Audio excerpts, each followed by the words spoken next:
Kompetensi kita bicarakan sekali lagi. Konon, semuanya adalah persoalan kompetensi semata. Karena itu kita harus mengulangi pemahamannya agar lebih solid.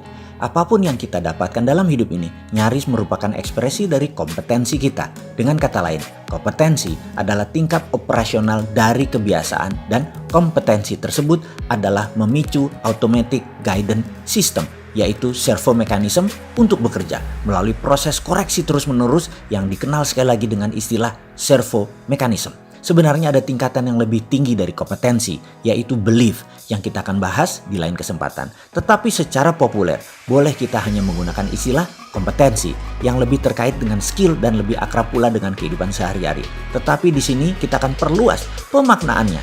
Semuanya adalah soal kompetensi. Jika kita sangat sering mengalami keberuntungan, maka boleh dikatakan kita memiliki kompetensi yang tinggi dalam persoalan peruntungan. Jika kita selalu sial dalam segenap hal, maka mungkin kita menjadi maestro di bidang ini alias memiliki kompetensi sial yang sangat luar biasa. Jika kita sangat mudah memperoleh teman, maka pastilah karena kompetensi kita urusan mencari teman sudah mencapai tingkat yang tertinggi. Jika berkelimpahan selalu menyertai kita di setiap langkah, maka menandakan bahwa kompetensi berkelimpahan kita tentu sangat baik. Mari kita introspeksi sejenak. Adakah hal-hal yang telah menjadi pola yang sangat rapi dalam kehidupan kita?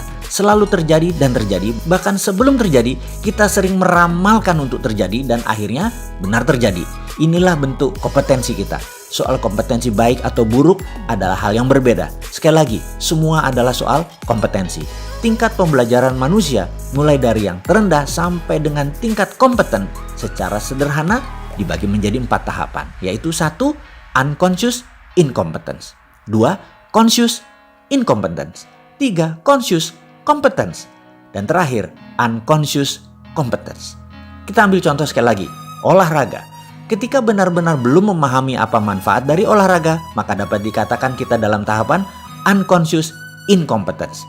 Ketika telah memahami manfaat dari olahraga, tapi kita tidak bergerak sedikit pun untuk melakukannya, kita dinamakan dalam tahapan conscious, tapi incompetence.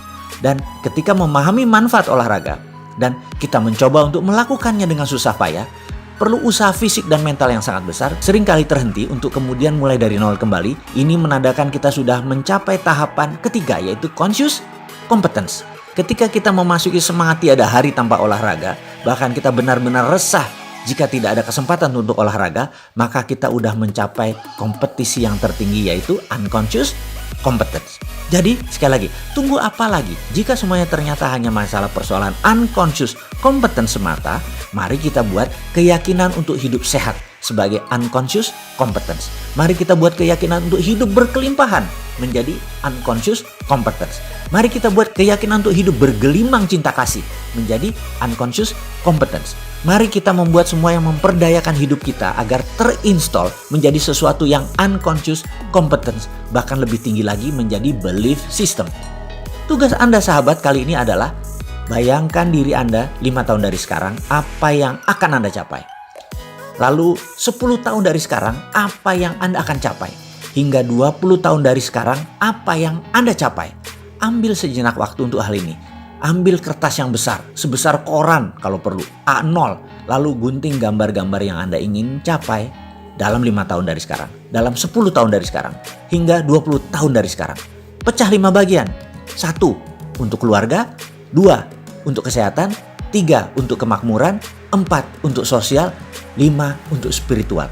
Cari gambar, tempel di 5 bagian tadi, dan jadikan ini adalah dream book Anda 5 tahun, 10 tahun, 20 tahun dari sekarang.